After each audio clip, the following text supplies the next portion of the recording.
Welcome, wrestling fans. Welcome to Curtain Jerkin. As always, I'm your host, Jacob Grondy, reporting for the Main Event Marks YouTube channel.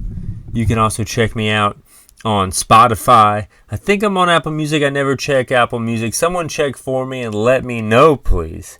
But you can definitely subscribe on Spotify. Subscribe to the Main Event Marks on YouTube. They post a lot of cool shit reviewing old school wrestling. I got the new, they got the old. We got a cool ass channel. Go ahead and subscribe to it. It's worth your time, especially if you got like a desk job or a commute or something like that. You can put us on, and hopefully we entertain you guys. Hopefully, you feel like you're just sitting there and we're just talking wrestling with you and everything, just like a podcast is supposed to do. Let's just jump right into it, guys. Rey Mysterio, as I'm adjusting the mic. Hopefully I'm sounding good to you guys. It looks like I'm sounding good, and I'm just rolling with it. I'm in here recording a podcast on a Saturday night. There's no place I'd rather be on a Saturday night than watching Collision. Unfortunately, I wasn't able to watch SmackDown, but the only thing I heard from SmackDown this week was that Rey Mysterio got injured. Sucks the legend got hurt. He's suffered a lot of injuries through his career, a lot of ups and downs. I hope he's okay. I hope a speedy recovery to the Lucha legend. But I did watch a lot of AEW. I watched Rampage. I watched Collision. I'm going to rank every match from Rampage and Collision from worst to first, but let's break down my overall thoughts on what happened with Rampage and Collision outside the bell-to-bell action. We got a Kingdom promo on Rampage. We got a Jack Perry recap, a Dark Order promo. I mean, a lot of this stuff is like Ring of Honor stuff, which is like, I guess, the fourth biggest show under Tony Khan's umbrella.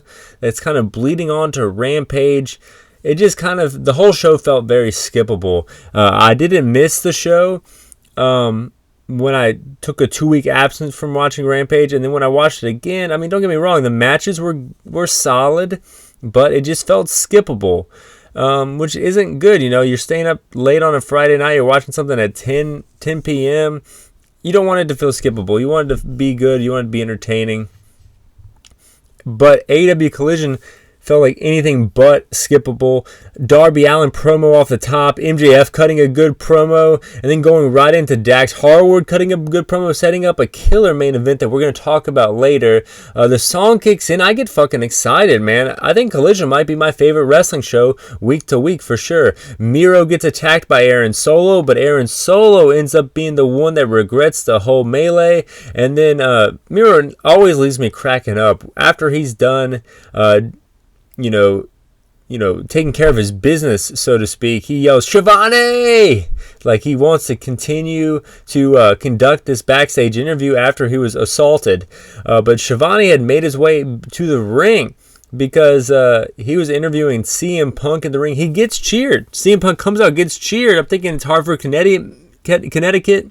Maybe a WWE crowd that remembers how good CM Punk was in like 2012 and everything. But then he starts saying things that, like saying that he shows up for the people and he does things that he doesn't want to do because he's an adult, kind of referencing the press conference that started, the brawl out at All Out, and kind of bringing up the fact that maybe the Elite aren't on Collision ever, even though that would obviously help out the show and bring numbers to the show, which would help the company out quite a bit.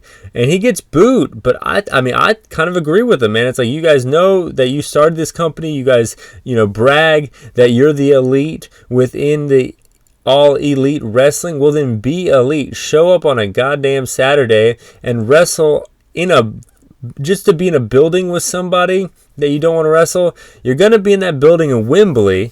So, what are you going to do there? Are you going to skip out on all these big pay-per-views and everything? Are you just going to just let it go? That's what I think. It's been a year. Let it go, man. But he says he's the real world champ. And since he hasn't been beaten for the title that he won almost a year ago, saying he's the real world champ like Flair in 92. He brings out the title and spray paints it like Hogan in 97 and says he puts an X on it because he's straight edge, which means he's better than you, and he knows it, like he used to say in 2002. Man, I'm just getting hit with all kinds of nostalgia vibes from this promo. I'm enjoying the fuck out of it. And then Ricky Starks comes out. He says that he's the real world champ because he did beat CM Punk, which is true. I guess it was a non-title matchup. It was in the body of a tournament, which we know from the G1. If you beat the champion in the tournament, it doesn't count. I thought this was a pretty good point, though. We are getting a match between these two with Ricky the Dragon Steamboat, next week as a special guest referee. I don't remember how it happened, but I do remember CM Punk getting some arm drags, bumping around for the Dragon in Ring of Honor back in the day.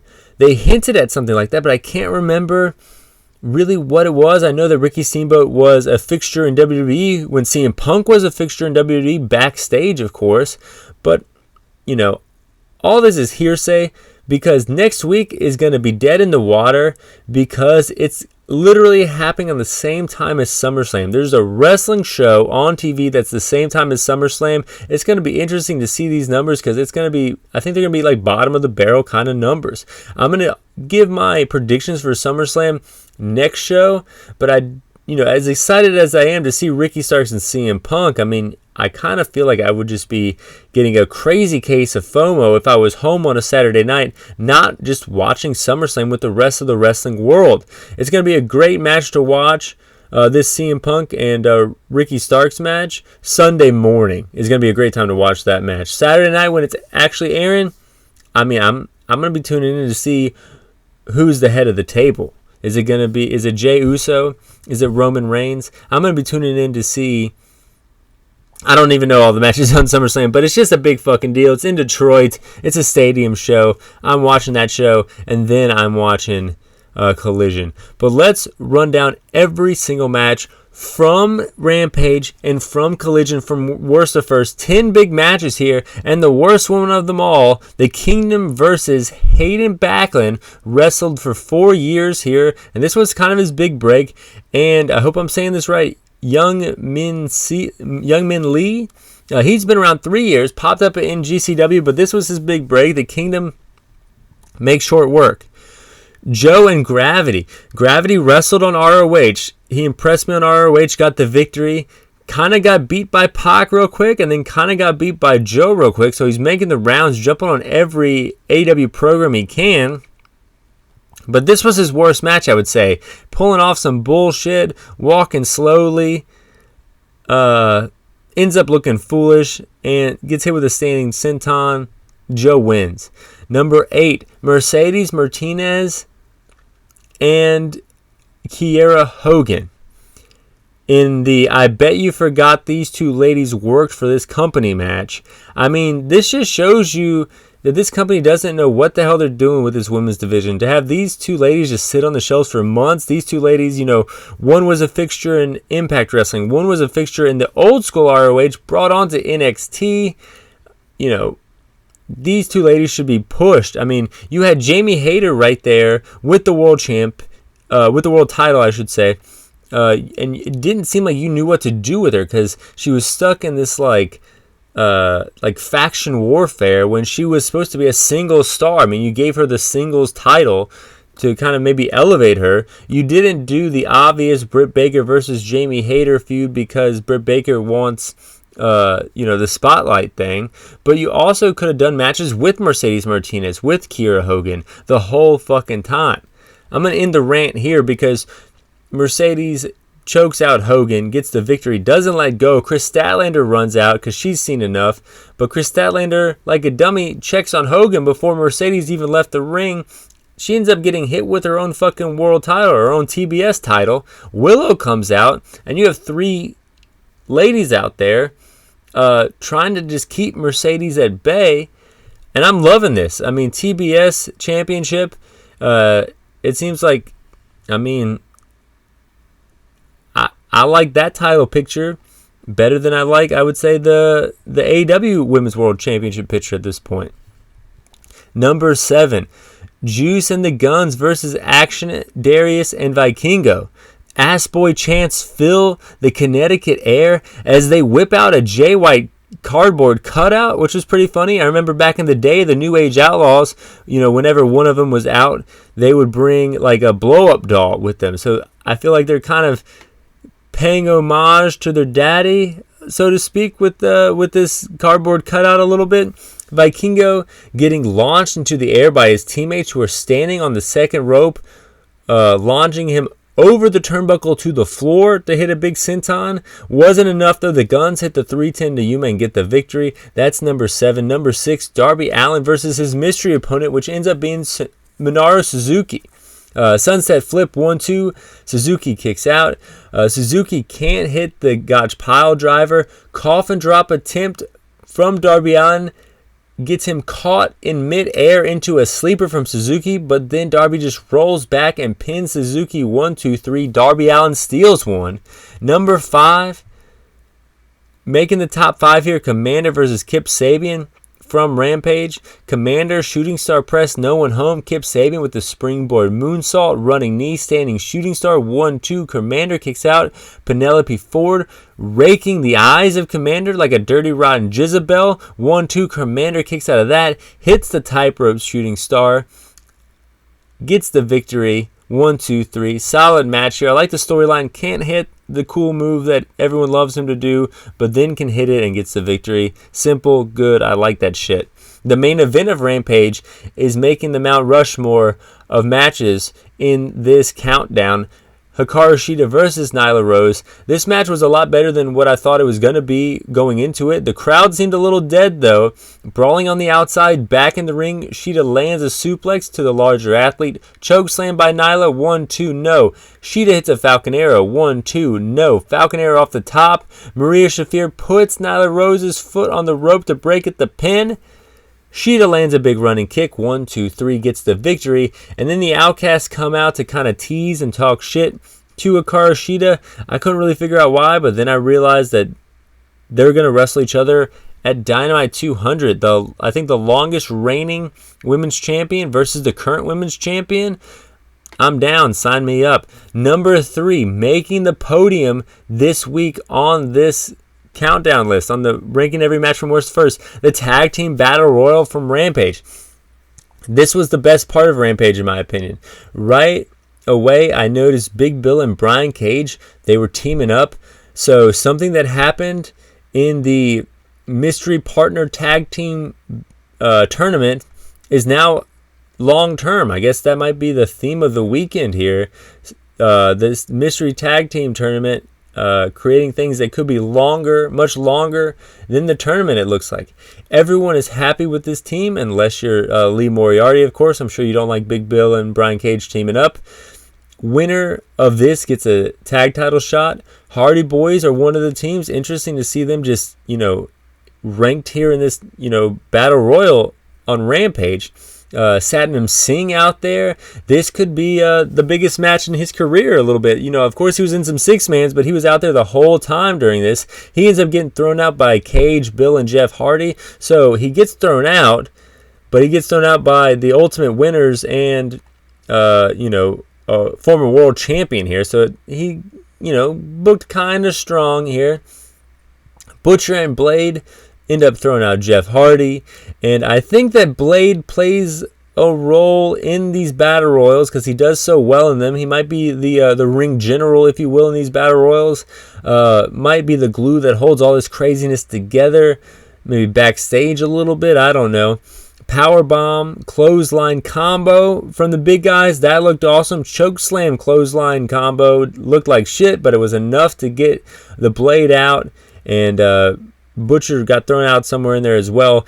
Cage and Big Bill get the victory. But the best two matches were both from Collision. Andrade and Matthews ladder match. Snug chops in the early going. Moonsault off the ladder. Matthews from Andrade. Matthews hurls a ladder at Andrade's face. Andrade hits a crazy sunset flip from the ladder onto another ladder that was wedged in between the ladder they were standing on and the ring. Action spills over to the announce desk. Julia Hart handcuffs Andrade at one point. Andrade gets out of it, handcuffs Buddy Matthews, goes up to climb the ladder. While Buddy Matthews is unlocking himself with some bolt cutters, Julia Hart jumps on Andrade. Julia Hart bitch slaps Andrade. Andrade pushes Julia Hart off the ladder onto Buddy Matthews through a table to retain his mask and get the victory in this ladder match. Solid match. I thought it was going to steal the show, but who was I kidding? The main event is the best match in this list. Number 1 out of 10. Top spot here, FTR versus MJF and Adam Cole, baby. MJF could not get the crowd to chant "bash his sack" or something like that, which is a rare miss from the champ. Usually he has the crowd at the palm of his hand, even with the most ridiculous chants, but this one was off here. A rare miss, like I said, from the champion. Dax and MJF, though, killing it. They're not missing here. This action was great. MJF hits a double DDT and needs to get the tag to Adam Cole. Ends up getting the tag to Adam Cole. Cash Wheeler and MJF have a really cool spot here where they keep reversing each other's pile driver attempts, and then Adam Cole gets in the ring and super kicks the shit out of Cash Wheeler as he's in the offensive powerbomb position, having him go to the ropes. MJF then able to counter into a pile driver position of his own, and then Adam Cole super kicks the back of Wheeler's head, this time in the defensive position in the power driver position. Hopefully all this makes sense. 1, 2, no. Cole then fights off a double suplex attempt, but does not fight off the power and glory spot. I love that spot. 1, 2, no. Cole kicks out. Dax lets Cole make the tag so he can get his hands on MJF again. Cool little part of the match right here. They start throwing forearms, but then MJF hits the eye poke to Dax Harwood, proving that he's still a jerk. Slingshot powerbomb by Dax. 1, 2, no. MJF saves Cole from FTR getting able to hit the Shatter Machine, counters the Shatter Machine, but then gets rolled up by Dax Harwood. 1, 2, 3. Dax Harwood pins the champion. MJF upset at this point, to the point where he's like tearing up. Cole cheers him up and then walks over, realizing that he turned his back to MJF, turned his back to the devil. But MJF, he sees an opening. Cole, having been this type of guy in the past, realizes that he might have let his guard down a little too much with MJF and just says, go ahead and do it. But MJF couldn't do it. Maybe realizing that he's finally able to let his guard down around someone and open up, and he might have actually been Adam Cole's friend here. They kind of maybe grew close together by trying to double cross each other this whole time, being caught up in this mystery tag team partner tournament here. I don't know. They hugged it out. Connecticut erupts in cheers. They called this the bromance of the summer. And I gotta agree. As silly as it is, they dance in the middle of their matches. They do all kinds of shit that maybe I'm not supposed to like, but I enjoy it. And as much as it would have been, pro wrestling brother to see them turn on each other here, and that sets up the Wembley match, I kind of want to see Punk versus MJF at Wembley. I think that would be a much bigger match. And I don't know how they're going to get to it from here. But I also don't want to see the I'm better than you, baby bromance that I've been watching week to week fall out here. So I don't know where this is going. I don't know if anyone knows where it's going. But I'm going to tune in to find out. Collision might be the best week-to-week wrestling show, of 2023. I don't know. Right now, we're going to leave AEW and go over to the G1 standings. I'm able to catch up. Last time I talked to you guys, I said I would watch a lot of G1, and I have watched a lot of G1. Sonata's running away with the A block. The world champion is running away with the A block. 10 points. Kaito Kitamita from Noah is at 6 points. Shota Umino is at 6 points, but it's all Sonata in the A block. The B block, however, it's tied between Will Ospreay and Okada with 8 points each. Will Ospreay finally beat Okada to tie him in these rankings in an amazing match. Jumping over to C block here, it's a three-way tie. David Finlay, Evil, and Tama Tonga with 6 points each. And then in D block, Jeff Cobb is up by just 2 points, which just means one match with Zack Sabre Jr. with 6 points, so he can catch him at any time. Still anybody's D block, still anybody's C block. We don't know what's going on with B block. Will Ospreay and Okada already wrestled each other and are tied up at the top of the rankings. And then A block is all Sonata at this point. Tomorrow morning, I'm talking to you guys on the 29th, on the 30th, early in the morning. If you're an East Coast listener of America, there's going to be some more matches. So all this talk is just me hyping myself up. I love the G1. I love SummerSlam. August wrestling. I'm an August baby, and I feel like the wrestling world presents me a present every single year in August. They give me the G1 finals. They give me SummerSlam, and it looks like this August they give me the best wrestling show weekly on TV, which is Collision, August 12th, 2 weeks away. I'm going to be there, baby. We're going to see what happens. I'm saying baby because I'm so hyped up. I'm marking out over this main event. God damn, do I love pro wrestling. I love the fact that you guys listen to this and let me talk about pro wrestling. If you like it, let people know that you do. Share it, please. Maybe some people just like listening to podcasts, and they might think I'm funny. They might not even like pro wrestling. Let them know about it. Let the lapsed fans of the pro wrestling world know about my podcast. Fly high. I'm out.